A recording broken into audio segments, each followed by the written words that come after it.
Joie éternelle, une église, une famille, bienvenue à Joie éternelle. Amen, amen. Vous êtes au bon endroit, au bon moment. Et la parole de Dieu d'aujourd'hui va te bénir. La parole de Dieu d'aujourd'hui va te bénir. Amen. Je suis très content d'être ici aujourd'hui. Je suis vraiment content, ça m'a manqué. Je suis très content d'être revenu et continuer la mission. D'être revenu, continuer à prêcher la parole tous les dimanches. Amen. Amen, amen. La parole d'aujourd'hui va te bénir. Le titre de la prédication d'aujourd'hui, c'est « Croître jusqu'à la stature de Christ ». Croître, grandir spirituellement jusqu'à la stature de Christ. Amen. Le verset de base, nous allons commencer par une lecture. Le verset de base de la prédication d'aujourd'hui, c'est Éphésiens chapitre 4.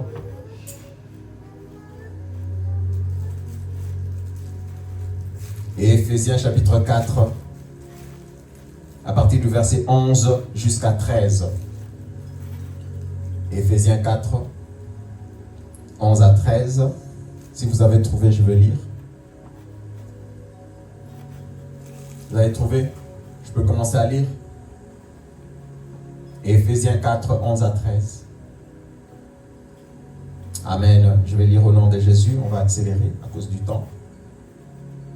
Et il a donné les uns comme apôtres, les autres comme prophètes, les autres comme évangélistes, les autres comme pasteurs et docteurs, pour le perfectionnement des saints, en vue de l'œuvre du ministère et de l'édification du corps de Christ, jusqu'à ce que nous soyons tous parvenus à l'unité de la foi et de la connaissance du Fils de Dieu, à l'état d'homme fait, à la mesure de la stature parfaite de Christ, jusqu'à ce que nous puissions grandir, jusqu'à atteindre la perfection, la mesure de la stature, pas une stature imparfaite, la stature parfaite de Jésus, la perfection de Jésus.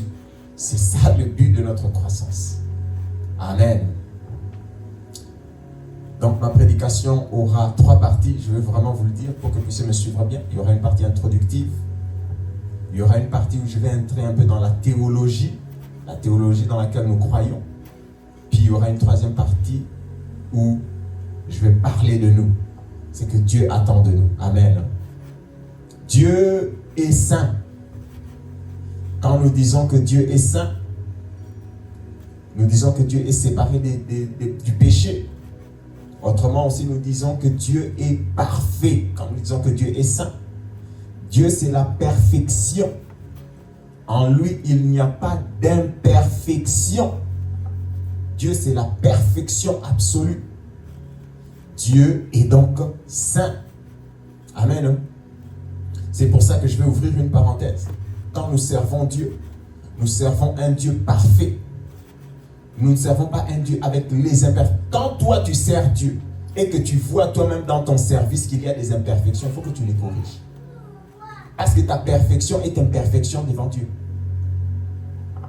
Est-ce que vous me suivez? Quand tu es avec Dieu, quand tu sens que ce que j'ai fait n'est pas correct, corrige. Parce que ta perfection est une perfection devant Dieu. Ta perfection est une perfection. C'est pour ça que dans la Bible, on dit que la sainteté de l'homme n'est qu'un habit souillé devant Dieu. La sainteté d'un homme n'est qu'un habit souillé devant Dieu. Vous me suivez? C'est que toi, tu penses que tu es devenu saint là. C'est un habit souillé devant Dieu. Et à combien plus forte raison quand tu penses qu'il y a des imperfections? Quand tu penses que ta vie est imparfaite, tu dois corriger. Parce que même ta perfection est imperfection. Dieu est parfait. Dieu c'est l'absolu parfait. Et il a tout créé parfaitement. Il a créé les cieux parfaitement. Il a créé les anges parfaitement. Il a créé l'homme parfaitement. Quand vous lisez dans les Écritures, j'ai lisé ce matin avant de venir, quand on décrivait avant la chute du diable, qu'est-ce qu'on dit de lui? Il était parfait. Il était beau. Il faisait tout correctement jusqu'au jour où il a chuté. Tout ce que Dieu a créé est parfait. Même les anges, Dieu les a créés parfaitement. Même l'homme qui était en Éden, Dieu l'avait créé parfaitement. Jusqu'à ce que l'homme ne pêche. Jusqu'à ce que l'homme devienne imparfait. Jusqu'à ce que le péché entre dans l'homme. L'homme était parfait. Pour sa mission, pour la mission pour laquelle Dieu l'avait créé, il était parfaitement créé. Il était parfaitement créé à l'image et à la ressemblance de Dieu. Il était créé parfaitement. Jusqu'à ce qu'il pêche. Jusqu'à ce qu'il pêche. L'homme est donc devenu imparfait pour sa mission. L'homme est devenu imparfait. L'ange a péché de par lui-même. Je vais expliquer ça. Sinon vous me poserez la question. L'ange n'est pas pardonné par Dieu. Pourquoi? L'ange qui était créé parfaitement. Quand il a péché, pourquoi il n'est pas pardonné par Dieu? Et pourquoi l'homme est pardonné par Dieu? Pourquoi? Pourquoi? Pourquoi? Parce que l'ange, le péché est venu de son cœur.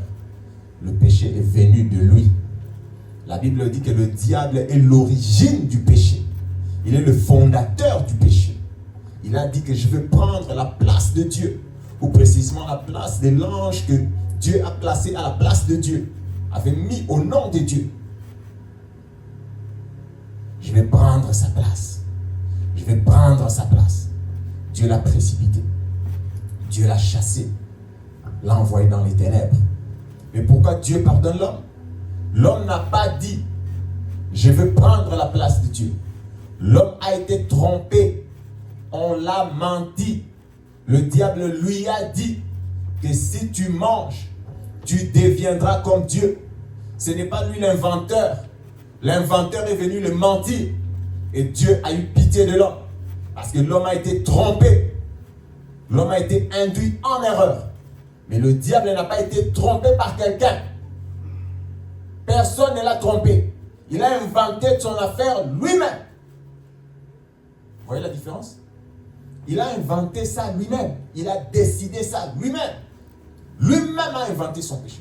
Mais quand il est venu en Éden, il a dit à l'homme, oh, mais est-ce que Dieu a dit ça? Si tu manges, en fait, Dieu vous cache quelque chose. Si vous mangez, vous deviendrez comme lui. C'est pour ça qu'il ne veut pas que vous puissiez manger. Il a donc trompé l'homme. Et l'homme l'a suivi. Et l'homme est devenu imparfait. L'homme est tombé, l'homme a chuté. Et l'imperfection est même entrée dans l'humanité. Vous voyez ça, l'imperfection. Il y a beaucoup de choses qui aujourd'hui, quand vous lisez à la lumière des Écritures, vous savez que c'est l'imperfection, le monde dans lequel nous sommes. La Bible dit que les épines ont poussé quand? Après.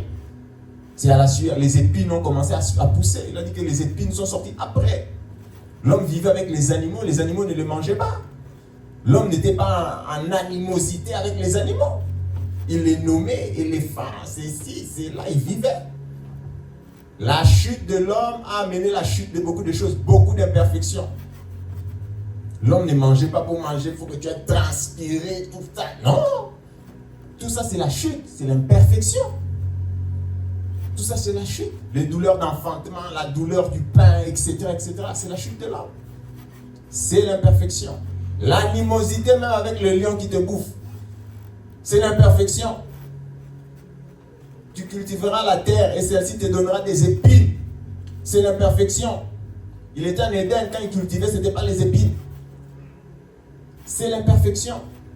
L'homme a chuté. L'homme est tombé. Mais Dieu ne nous a pas laissés parce que l'homme n'a pas inventé le péché. L'homme a été trompé. Dieu nous a envoyé son fils Jésus. Jésus est mort à la croix.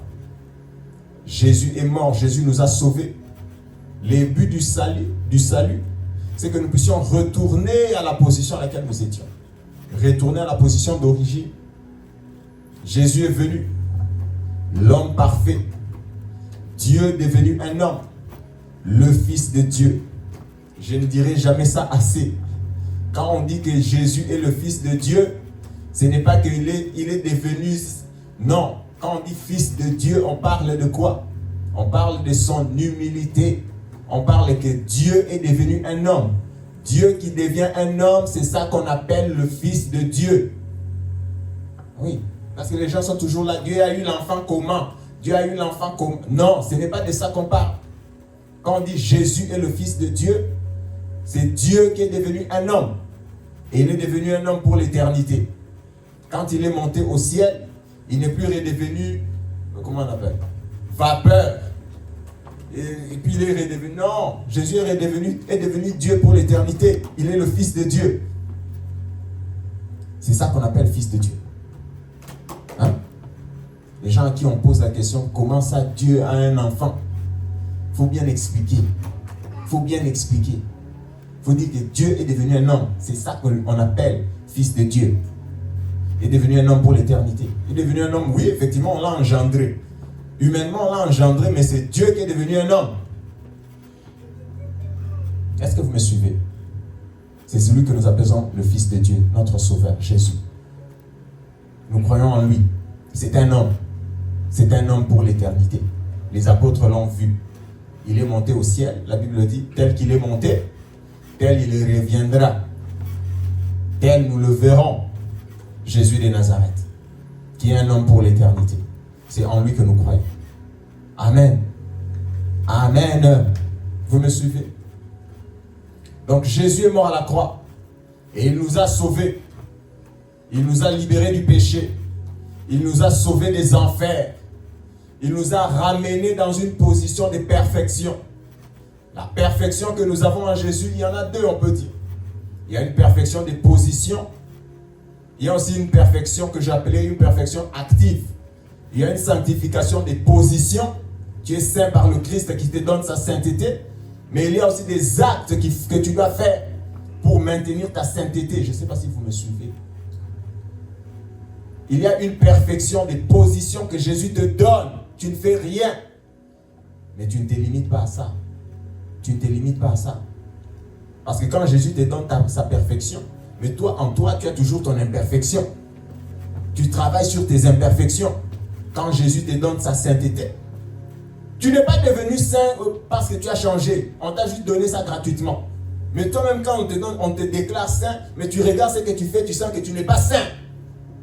Est-ce que vous comprenez? Ça, c'est la sainteté que Jésus te donne. Mais toi-même, quand tu regardes ce que tu fais, tu sais que tu n'es pas saint. Mais Jésus te déclare saint. C'est une sainteté donnée. C'est juste la grâce de Dieu. Mais ça ne veut pas dire que tu ne dois pas changer tes imperfections. Tes imperfections. Amen. Donc Jésus, il est mort à la croix. Et par son œuvre à la croix, nous sommes déclarés parfaits. Nous sommes déclarés sans péché. Mais je me rends compte que je pêche quand même. Mais Dieu, parce que je crois en Jésus, me déclare sans péché. À cause de Jésus. C'est ce que Jésus m'a donné. Amen.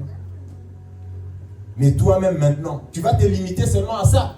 Jésus m'a donné sa sainteté. Jésus m'a donné sa perfection. Jésus m'a donné oui. Mais tu te rends compte que j'ai encore des tares.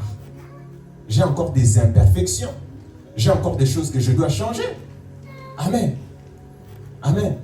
C'est pour ça que quand Jésus a sauvé, Jésus nous a sauvés. Ceux qu'il a sauvés, qu'est-ce qu'il a fait? Il les a mis dans l'église. Jésus a dit dans Matthieu chapitre 16, je bâtirai mon église. Je bâtirai mon église. Je bâtirai mon église. Ceux qui ont été rachetés par Jésus, c'est que ceux-là que Jésus a déclarés saints, parfaits, Jésus les a placés où? Jésus les a placés dans l'église. Jésus les a placés dans l'église. Dans l'église. Mais qu'est-ce que c'est que l'église? Qu'est-ce que c'est que l'église? Jésus n'a pas dit, je bâtirai mes églises. Matthieu chapitre 16. Jésus a dit, je bâtirai mon église. Amen. Hein? Jésus n'a pas dit, je bâtirai mes églises. Non, Jésus n'a pas dit ça. Joie éternelle, assemblée chrétienne de ceci, assemblée chrétienne de cela. Jésus n'a pas dit ça. Jésus a dit, je bâtirai mon église. Mon église, une église. l'église de Jésus. Notre église Joie éternelle fait partie de l'église de Jésus. Amen. Jésus bâtit une église. Jésus bâtit une église. Quand il viendra, la Bible dit, il viendra chercher son épouse, pas ses épouses. Pas ses épouses, son épouse. L'église, une église parfaite, sans ride, ni rien de semblable. Amen. C'est l'église, une église. L'église de Jésus, l'épouse du Christ. L'épouse du Christ. Pas 3 églises, pas 14 églises, une église. Toutes les églises qui sont vraies font partie donc de la seule église. L'église de Jésus, l'épouse du Christ. Amen. Mais qu'est-ce que c'est que l'église? L'église a commencé à la Pentecôte après le versement du sang de Jésus. Après le versement du sang de Jésus. Ceux que Jésus a rachetés, il les a placés dans l'église. Il les a placés dans l'église. L'église de Jésus est composée de vivants et de morts. L'église de Jésus est composée de vivants et de morts.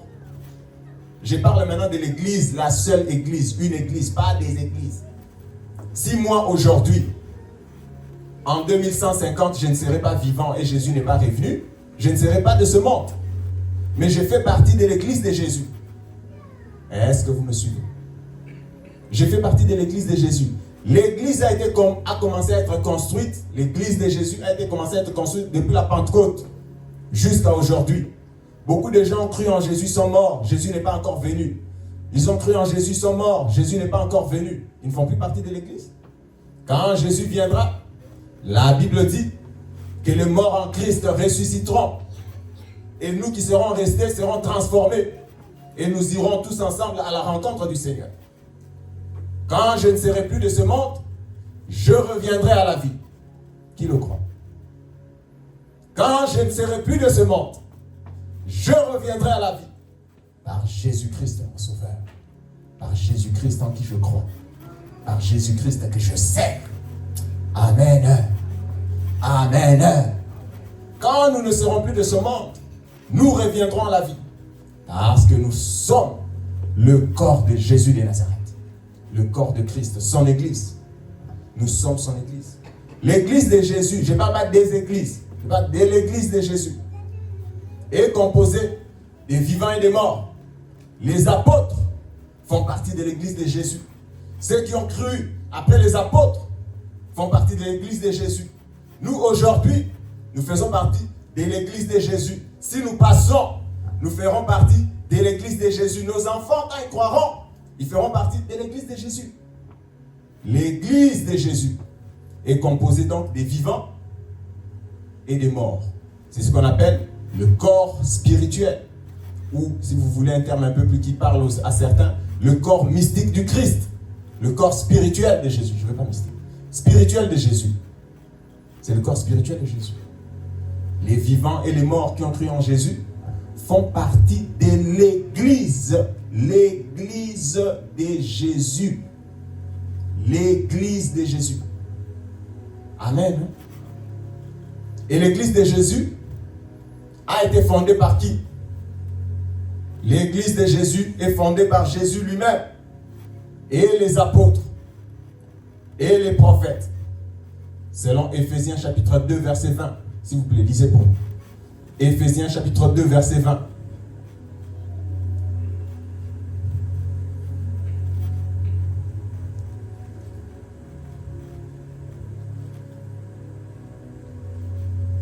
Éphésiens chapitre 2 verset 20. Qui a trouvé? Je vais lire.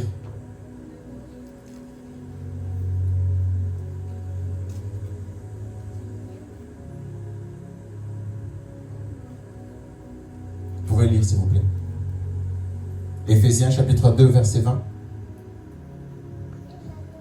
Vous êtes intégrés dans la construction dont les fondements sont les apôtres et les prophètes et la pierre d'angle Jésus-Christ lui-même.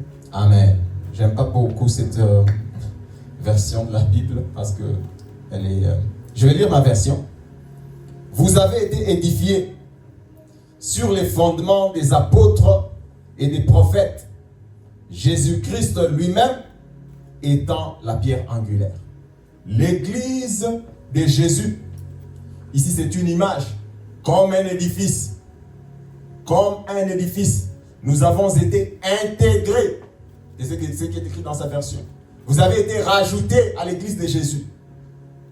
Dont les apôtres et les prophètes sont les fondements. Et Jésus-Christ, il est la pierre principale de l'angle. Il est la pierre angulaire de l'église. Est-ce que vous comprenez ce que je suis en train de dire? La maison, l'église de Jésus, comme un édifice. Nous avons été édifiés sur les fondements des apôtres et des prophètes, dont Jésus-Christ lui-même est la pierre angulaire. Amen. Amen. Il n'y a pas donc, il n'y a pas 3 fondements, 4 fondements, 5 fondements. Non. Il y a seulement les fondements des apôtres et des prophètes. Nous avons été rajoutés à cet édifice. Nous nous sommes rajoutés à cet édifice. Amen. Est-ce que vous me suivez? L'église de Jésus, c'est la seule église. Donc, les apôtres font partie de notre église. Les apôtres de Jésus font partie des fondements de notre église. Ici, cette église, ici, je parle maintenant de cette église joie éternelle. Qui sont nos apôtres? Oui, les 12 apôtres de Jésus sont nos apôtres. Et Jésus, ils sont nos apôtres à nous, de cette église. Nous ne sommes pas intégrés dans une autre église. Non. Nous sommes intégrés dans cette église ici de Jésus. Nous avons nos apôtres. Qui sont nos apôtres? Pierre, Jean, Jacques, Paul. Ce sont nos apôtres. C'est eux que nous imitons. Nous n'imitons pas des gens qui viennent si c'est nous. Non. Nous ne sommes pas une église comme... non. Nous sommes édifiés. Nous, joie éternelle, notre église. Nos apôtres, c'est qui? L'apôtre Jean, l'apôtre Pierre, l'apôtre qui encore? Paul, Matthieu. Amen. Ce sont nos apôtres. Nous ne sommes pas comme nous. Non, nous n'avons pas inventé la roue. Les fondements ont déjà été placés. Les apôtres ont commencé la construction de l'église avec Jésus. Nous, aujourd'hui, nous continuons la construction de l'église de Jésus. Est-ce que vous me suivez? Je parle de l'église universelle, la seule église.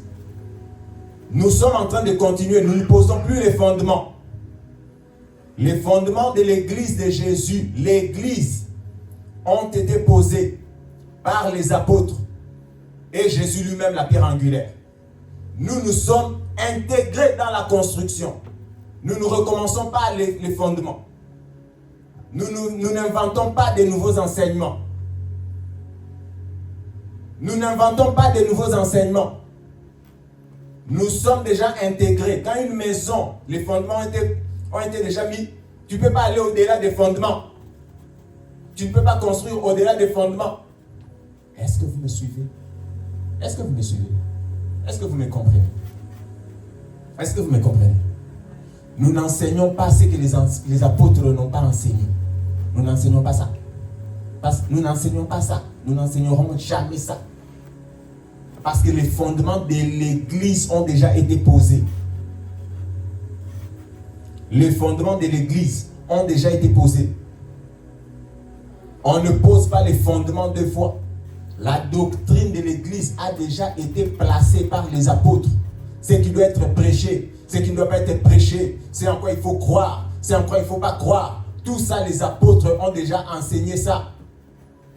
Il n'y aura pas, il n'y aura jamais de nouveaux enseignements que les apôtres n'aient pas enseignés. Il n'y en aura pas.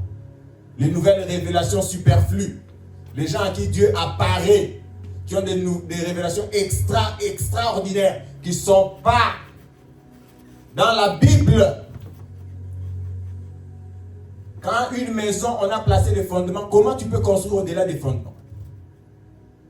Qu'est-ce que tu vas construire au-delà des fondements? Nous allons relire, s'il vous plaît. Je vais relire Éphésiens chapitre 2, verset 20. Lisez vous-même, voyez. Éphésiens chapitre 2, verset 20.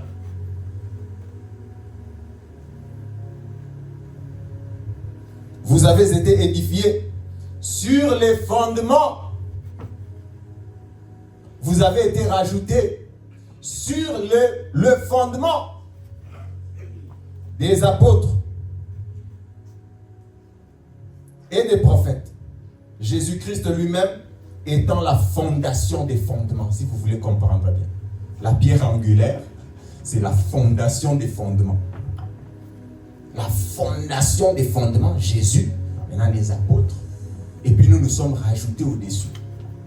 Tu ne peux pas prêcher ce que les apôtres n'ont pas prêché. Tu ne peux pas prêcher ça, tu n'as pas le droit. Tu n'as pas le droit. En ce moment-là, tu ne fais pas partie de l'église de Jésus. Tu ne fais pas partie de l'église. Tu ne peux pas croire ce que les apôtres n'ont pas cru. Tu ne peux pas. Amen. Et c'est ce que nous croyons. Tu ne peux pas faire ça. Tu ne peux pas faire ça. Maintenant ici, il y a, avant que j'aille dans la théologie un peu délicate là, les apôtres du Nouveau Testament, maintenant je vais vous expliquer, j'entre, ont le même poids ou la même autorité que les prophètes de l'Ancien Testament. Les apôtres du Nouveau Testament ont la même autorité que les prophètes de l'Ancien Testament. J'explique. L'Ancien Testament est écrit par, c'est beaucoup les prophètes. Un prophète pouvait dire « Ainsi parle l'Éternel » dans la version de ma Bible. « Ainsi parle le Seigneur ». Et quand il disait ça, tout ce qu'il disait après étaient les paroles de Dieu. Et les paroles de Dieu ne sont pas pour analyser, elles sont faites pour être obéies et crues. Ainsi parle le Seigneur. Quand il parle, ainsi parle le Seigneur. Tout ce qui sort de sa bouche là devient parole de Dieu, pas parole d'homme. C'est pour ça que ces gens-là ont eu l'autorité suffisante pour que les paroles de leur bouche soient écrites. Donc un prophète pouvait commencer à dire comme Ézéchiel, comme Jérémie, et puis on prend ces paroles, on écrit ça. Mais ça sortait d'abord de sa bouche. On écrit ça, ça fait la Bible de l'Ancien Testament.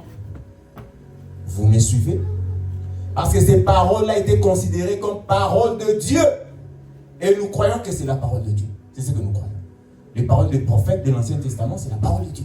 Quand il disait ainsi parle le Seigneur, c'est la parole de Dieu. C'est pour ça que Dieu avait dit dans l'Ancien Testament, dans Deutéronome, si un prophète dit quelque chose et que la chose n'arrive pas, ce ne sera pas moi qui aurai dit ça. Lapidez-le, tuez-le. C'était ça la sanction. Il dit des choses, ainsi parle le Seigneur, il dit, et puis ce n'est pas arrivé. Tuez ce prophète-là. Tuez-le. C'est écrit dans la Bible. Parce que Dieu ne joue pas. Tu ne joues pas avec l'honneur de Dieu. Dieu n'est pas un menteur. Dieu n'est pas quelqu'un qui ne connaît pas les choses qui t'attendent. C'est quel Dieu? Quel Dieu? Dieu de où? Il dit des choses qui n'arrivent pas. Vous croyez en un Dieu comme ça? Un peu de rationalité. Vous croyez vraiment que Dieu qui crée les cieux et la terre, il dit des choses qui n'arrivent pas? Vous voulez croire et justifier? C'est quel Dieu? Quel Dieu? Quel Dieu? Comment vous allez convaincre les gens qui ne croient pas en Dieu avec un Dieu comme ça? Comment vous allez convaincre les gens qui ne croient pas en Dieu avec un Dieu comme ça? Qui dit des choses qui n'arrivent pas? Comment vous allez convaincre les gens? Vous n'avez pas honte? Vous n'avez pas honte? Vous n'avez pas honte? Vous allez convaincre qui? Quelqu'un de rationnel, vous lui dites des choses qui n'arrivent pas. Des choses qui n'arrivent pas. Et puis vous voulez faire croire, oh Dieu, quel Dieu? Dieu de où? Avec des titres pompeux. Un gros titre. Vous faites honte à Dieu. Et les gens ne veulent plus croire à cause des mensonges comme ça. C'est pas ça le titre de ma prédication. Donc, ces gens-là parlaient de la bouche de Dieu. Quand ils disaient ainsi dit le Seigneur, c'est pour ça que ça, leurs paroles ont été écrites jusqu'à aujourd'hui. C'est ce que Dieu a dit et c'est vrai. Et c'est vrai. Ces gens-là ont prophétisé sur la mort de Jésus et tout ça est arrivé 500 ans avant. Ésaïe a prophétisé sur Jésus.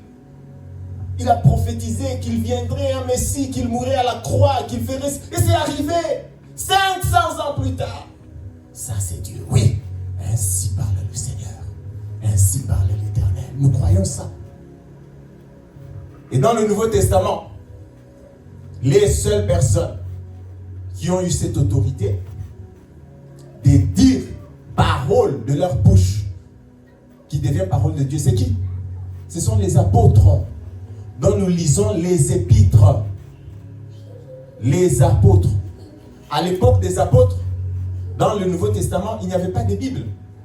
Quand les apôtres prêchaient, il n'y avait pas de Bible.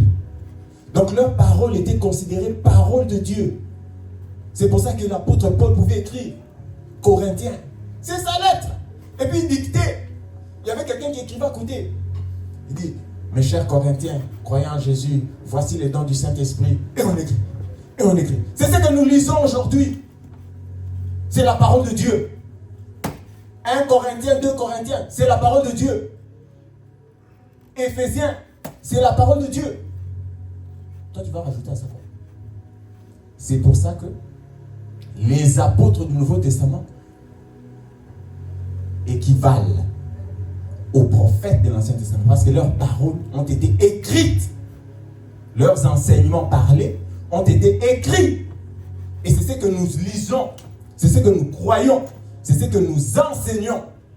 La Bible du Nouveau Testament, ce sont les paroles des apôtres. Ils ont écrit la Bible. Ils ont certifié la Bible. Vous comprenez ce que je suis en train de dire? Est-ce que vous comprenez? Est-ce que vous me suivez? Amen. Vous êtes avec moi? Ils ont la même autorité. Seigneur, aide-moi.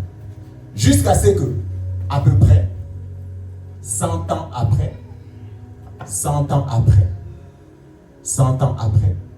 vers la mort de l'apôtre Jean, le dernier apôtre, qui est mort, qui a vécu le plus longtemps, jusqu'à ce que 100 ans après, je vais aller vite, jusqu'à ce que 100 ans après, la saison des prophètes et des apôtres a été fermée. Jusqu'à ce que, je répète, c'est ce que nous croyons, 100 ans après, avec la mort du dernier apôtre, à peu près, vers ces années-là, 100 ans après, la période des apôtres et des prophètes, des Christ, du Nouveau Testament, a été fermée. Aujourd'hui, qui va parler, on va écrire, et c'est la parole de Dieu, on va rajouter ici. Qui va parler? On va rajouter ici, là, après Apocalypse. Qui va parler? Même si c'est dans le titre pompeux. Même si Jean a reçu la révélation de l'Apocalypse. On a écrit ça. Et on croit ça. Le dernier apôtre, il a reçu la révélation de l'Apocalypse. On a écrit ça dans la Bible. Maintenant, qui va recevoir aujourd'hui la révélation qu'on va rajouter ici? Qui va rajouter? Il est où? Avec tous les titres pompeux. Il est où? Il est où? Il est où? Vous le connaissez? Qui va avoir une parole qu'on va rajouter ici pour que ça complète et qu'on commence à enseigner ça? Qui? Il est où? Est-ce que vous me suivez? Je sais ce que je dis est un peu... Mais c'est ce que nous croyons. Et si tu crois cette parole, je veux te dire aujourd'hui, tu vas te sauver beaucoup des charlatans. Parenthèse ouverte, parenthèse fermée. Si tu crois la parole d'aujourd'hui, tous les charlatans, tu les regarderas seulement de loin. Amen. L'encens, après Jésus, la Bible a été écrite par les apôtres, certifiée avec les canons après, etc. Fermé. Plus personne n'a autorité apostolique. Aujourd'hui, l'apôtre, c'est la Bible. L'apôtre, c'est la Bible. L'apôtre, c'est la Bible. Qui va dire... Je vais ouvrir une autre parole. Il y a des gens... Bon. Qui va dire des choses au nom de Jésus, et puis on va prendre ça, on va écrire. On va rajouter ça à la Bible. Il est où? Il est où? Les fondations de l'église de Jésus ont déjà été posées. Nous ne recommençons pas les fondations. Les fondations sont là. Nous ne recommençons pas les fondations. Nous continuons sur les fondations.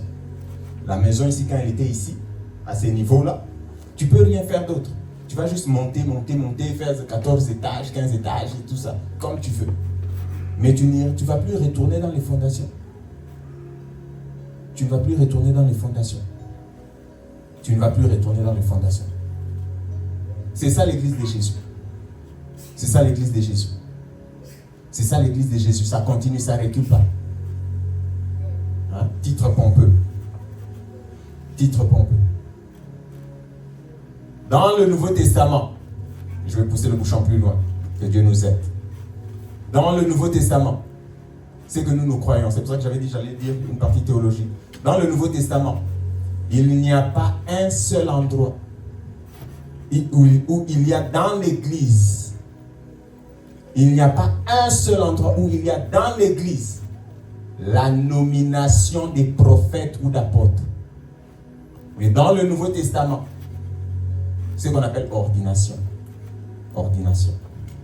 Il n'y a pas un seul verset dans l'église où les églises que les apôtres créaient. Ils ont dit, il y a un nouveau apôtre, on va t'ordonner. Il n'y a pas un seul endroit. Il n'y a pas un seul endroit.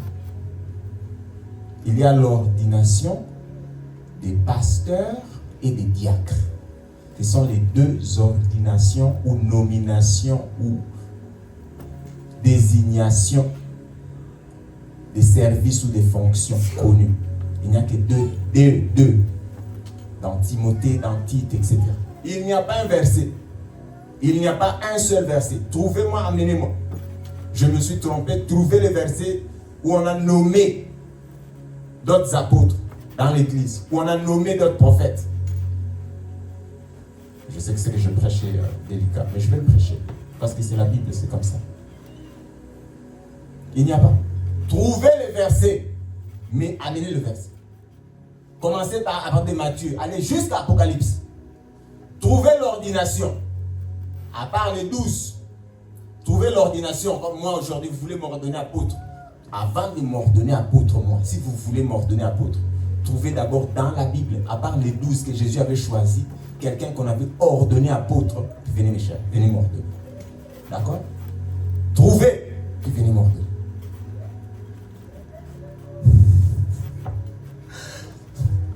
Trouvez dans la Bible, puis venez m'ordonner. C'est ça la Bible. Tu veux, tu veux. Tu veux pas, tu veux pas. C'est comme ça. C'est comme ça. On ne va pas transformer. On doit vous dire la vérité. Et ça va vous sauver. C'est la vérité qui libère. Ce n'est pas le mensonge. C'est la vérité qui libère. Donc l'église de Jésus, le fondement ont été placés. Et dans l'église, Dieu a établi de manière historique les apôtres, les prophètes, les évangélistes, les pasteurs, pour le perfectionnement des saints. Pour le perfectionnement des saints, en vue de l'œuvre du ministère. Pour le perfectionnement des saints. Pour le perfectionnement des saints. Donc, autrement dit, tu as besoin d'être perfectionné dans l'église. L'église est établie pour ton perfectionnement. L'église perfectionnement, autrement c'est quoi? L'église est établie pour ta bénédiction. Dieu t'a mis dans l'église pour ta bénédiction, pour ton perfectionnement, pour ton amélioration. Dieu a établi des gens sur ta vie pour ton perfectionnement, pour ton amélioration. Non, moi, je n'ai pas besoin de l'église. Moi, je prie à la maison. Tu vas prier à la maison, comment? Dieu a établi dans l'église des gens pour ton perfectionnement. Dieu a établi dans l'église des gens pour ton perfectionnement, pour ta bénédiction. Dieu a établi des gens dans l'église, premièrement les ceci, les cela, afin de perfectionnement des saints, afin de la bénédiction des saints. Toi, tu n'as personne. Église du Christ à la maison. Non, ça ne marche pas. Dieu a établi dans l'église des gens pour ton perfectionnement, pour ta bénédiction, pour ta croissance, pour ton bien-être.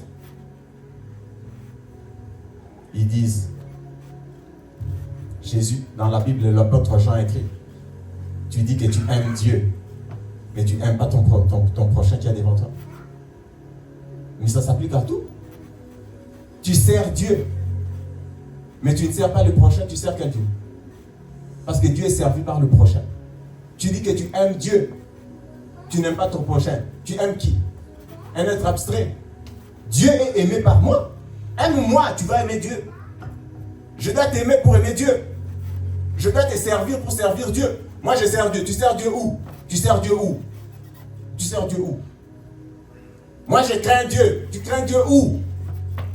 Tu crains Dieu où? Quand je parle ici des craintes, je ne parle pas des craintes. Non, je parle des respects. Tu ne respectes pas les hommes de Dieu. Tu ne respectes personne. Oh non, moi, je crains Dieu. Quel Dieu? Respecte les hommes de Dieu. Tu ne respectes pas les hommes de Dieu. Tu ne respectes personne. Tu n'aimes pas, tu sers personne. Oh, toi seulement direct Dieu. Dieu, quel Dieu? Quel Dieu? Quel Dieu? Tu n'aimes pas quelqu'un, tu n'aimes pas Dieu. Tu ne crains pas, tu ne respectes pas, tu n'honores pas les hommes de Dieu, tu n'honores pas Dieu. Tu ne sers pas ton frère, ta soeur, tu sers quel Dieu? Comment tu vas servir Dieu? Comment moi je vais servir Dieu si je ne vous sers pas? Comment je vais servir Dieu? En faisant quoi? Je vais lui donner quoi? Comment? Comment je vais arriver à lui? Si ce n'est pas passé par toi. Si ce n'est pas en te servant. Comment je vais aimer Dieu si je ne t'aime pas toi? Je vais aimer Dieu comment? En faisant quoi? En lui disant Dieu, comme on chante dans les chansons. Jésus, je t'aime. C'est ça aimer Dieu. Et tu penses que quand tu dis Jésus, je t'aime comme ça, et puis ça touche Dieu, Dieu est émotionnel, vous pensez? Dieu n'est pas émotionnel. La Bible dit Dieu est esprit. Dieu n'est pas émotionnel, Dieu est esprit. Dieu n'est pas émotionnel, Dieu est esprit. Dieu est esprit. Pour ton perfectionnement, Dieu t'a placé dans l'église. Pour ta bénédiction, Dieu t'a placé dans l'église.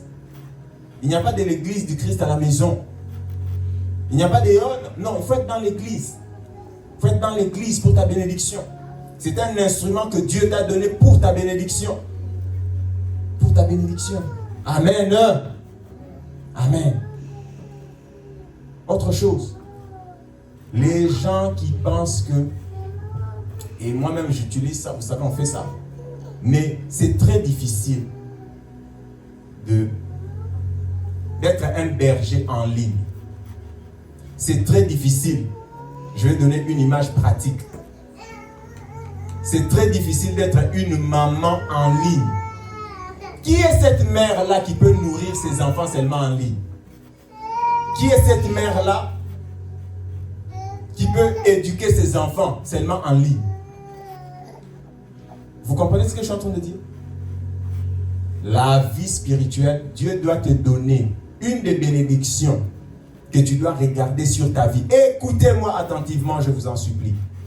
Une des choses que Dieu doit te donner pour que tu saches que tu es béni, tu sais c'est quoi? C'est une bonne église. C'est une bonne église. Aucune mère ne peut éduquer ses enfants en ligne, ne peut faire manger ses enfants en ligne, ne peut donner ses conseils seulement en ligne. Je ne dis pas que prier en ligne est une mauvaise chose. Je ne dis pas qu'écouter les prédications en ligne est une mauvaise chose. Mais tu dois avoir une église. Tu dois avoir une église. Si toi tu es maman, tu vas éduquer tes enfants en ligne. Seulement sur, comment on appelle? Sur Zoom. Tu es avec tes enfants sur Zoom. Tu as besoin aussi parfois, tu les touches. Tu as besoin aussi parfois, vous parlez, tu ressens son énergie. Être un pasteur, moi je ne peux pas vous faire le pastorat en ligne seulement. Je dois te regarder quand je te vois. Je sens quelque chose en toi. Je dois imposer ma main sur toi. Et quand j'impose ma main sur toi, je sais que ça va ou ça va pas. Je le sais. On ne peut pas faire seulement des choses en ligne. Les choses en ligne sont bonnes. Sont bonnes. Mais trouve une église. Ceux qui sont parents, moi je ne peux pas éduquer mes enfants seulement en ligne. Parce qu'un papa c'est comme un pasteur. J'éduque mes enfants seulement en ligne. En ligne. En ligne, en ligne. Non, un pasteur c'est comme une maman. C'est un berger. Il doit avoir ses brebis autour de lui. C'est pour ça qu'on parle de berger. Un berger doit avoir les brebis avec lui comme ça. Il les touche. Il touche ses brebis. Il est avec eux. Est-ce que vous me suivez? C'est ça être un berger. Tu touches tes brebis, tu en prends soin. Tu les connais chacun. Tu connais son problème. Tu les suis. Tu vis avec eux. Leur réalité est ta réalité. Leur odeur devient ton odeur. C'est pour ça qu'en Israël, les bergers sentaient souvent l'odeur des quoi? Des brebis. Un berger, il sent l'odeur de brebis. Parce qu'il est avec eux, il vit avec eux. Il est tout le temps milieu de brebis. Amen. Ne prenez pas des justifications du genre, j'ai prié en ligne. C'est une bonne chose, continue de prier. Mais que Dieu te bénisse en te donnant une bonne église. Où tu peux aller prier. C'est très important. C'est très important. Très important. C'est très important. Une des bénédictions que Dieu doit te donner, c'est une bonne église. Une des bénédictions que Dieu t'a donné, c'est un bon pasteur. C'est comme Dieu t'a béni avec des bons parents. Imagine seulement que tu avais des parents en ligne. Imagine que tu es un bébé. Tu es né, éduqué en ligne, avec des parents seulement en ligne. Imagine ta vie. Si tu allais ressentir l'amour, seulement des choses en ligne. Tu allais grandir bien. Tu allais grandir bien. Tu ne vas pas bien grandir. Tu ne vas pas bien grandir. Tu ne vas pas bien grandir. Et surtout les gens qui écoutent ça. Donc, tu vas grandir, non. Tu n'as pas de direction. C'est pour ça que j'aime mes enfants. C'est-à-dire que je leur donne, je leur parle, ils connaissent. Il y a beaucoup de papas. Mais notre papa, lui, c'est comme ça. Toi, tu vas grandir, tu vas éduquer un enfant. Un enfant peut grandir en ligne. Un enfant ne peut pas grandir en ligne. Dieu nous a bénis. Dieu nous a donné l'église. Et tu dois croître. Excusez-moi, j'ai débordé. Jusqu'à quel niveau? Jusqu'à atteindre la stature de Christ. Jusqu'au niveau de Jésus. Jusqu'au niveau de Jésus. Dans la croissance spirituelle, tu ne te donnes aucune limite. Est-ce que moi je dois être un apôtre? Est-ce que moi je suis appelé à être pasteur? Est-ce que moi... Tu ne te donnes... C'est ça ta limite. C'est ça ta limite. Dieu ne donne pas ce que tu ne veux pas d'abord. On commence par ça. Dieu ne peut pas te donner ce que tu ne veux pas. Dieu ne peut pas te donner ce que tu ne veux pas. Dans la croissance spirituelle, tu ne te donnes aucune limite. Tu dois grandir jusqu'où? Jusqu'où? Jusqu'où on doit croître? Jusqu'à atteindre le niveau de Jésus. Jusqu'à atteindre le niveau de Jésus. Ai-je moi atteint le niveau de Jésus? Non! Non! Non! Encore une fois, non! Il faut que je continue de grandir. Il faut continuer de grandir. Non, moi je ne peux pas faire ça. Qui t'a dit que tu ne peux pas faire ça? Je n'ai pas encore fait ceci. Je dois continuer de grandir. J'aspire encore. Je prie encore. Je veux encore. Toi, un petit niveau seulement te dit, je suis 2 âmes. Oh non, moi je ne suis pas pasteur. Tu dois grandir jusqu'à... On ne donne pas des limites. On ne se donne pas des limites dans la croissance spirituelle. Tu dois grandir. Grandir. Grandir. C'est pour ça qu'il y a des gens, quand tu leur dis, grandis encore. Ah, parce que j'ai déjà grandi, non? Maintenant j'ai d'autres. Non, tu dois encore grandir. Tu n'as pas atteint la perfection. Tu n'as pas atteint la perfection. Tu n'as pas atteint la perfection. Notre croissance, c'est pour atteindre la stature parfaite. Tu n'as pas encore atteint la perfection dans ta croissance. Tu dois grandir encore. Ah, je priais pas, maintenant je prie. Avant d'ailleurs, j'évangélisais pas, maintenant j'évangélise. Maintenant, on me demande encore. Maintenant, on me demande encore. Mais oui, tant que l'église va exister, je vais encore te demander. Je vais encore te demander. Je vais encore te demander. Tu dois encore élargir ton... Ah, avant, je ne modérais pas. Maintenant, je modère. On va encore te demander de prêcher. Avant, on va encore te demander. Tu dois grandir encore. Tu dois grandir encore. On n'a pas encore atteint la perfection. Et on n'a pas de limite dans notre croissance. Je veux te demander encore de grandir. Je veux te demander encore de grandir. Et c'est ça le rôle de l'église. Amen. Croître. Toujours croître, sans s'arrêter. Toujours croître. Sans jamais s'arrêter. Jusqu'à atteindre la stature de Christ. La stature de Christ. Croître encore. Cette année, nous voulons grandir spirituellement. Encore. L'année prochaine, l'année qui viendra, les années qui viendront. Croître. Encore et encore. Jusqu'à atteindre la stature de Christ. Ne te donne plus de limites. Ne te donne plus de limites dans ta croissance. Ne te donne plus de limites dans ta marche avec Dieu. Que Dieu t'utilise selon qu'il veut. Sois juste l'argile entre les mains du Seigneur et que le Seigneur te donne la forme que lui il veut. C'est la parole de Dieu pour aujourd'hui. Amen. Amen. Nous allons prier. Nous allons prier. Vraiment, je voudrais que nous puissions prier. Prie pour toi. Tu vas prier pour ta croissance spirituelle. Grandis encore.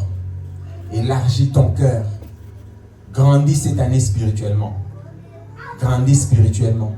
Nous allons prier pour la croissance individuelle spirituelle. Puis nous allons prier pour la croissance collective. Pour notre croissance spirituelle de l'Église. Nous prions au nom de Jésus.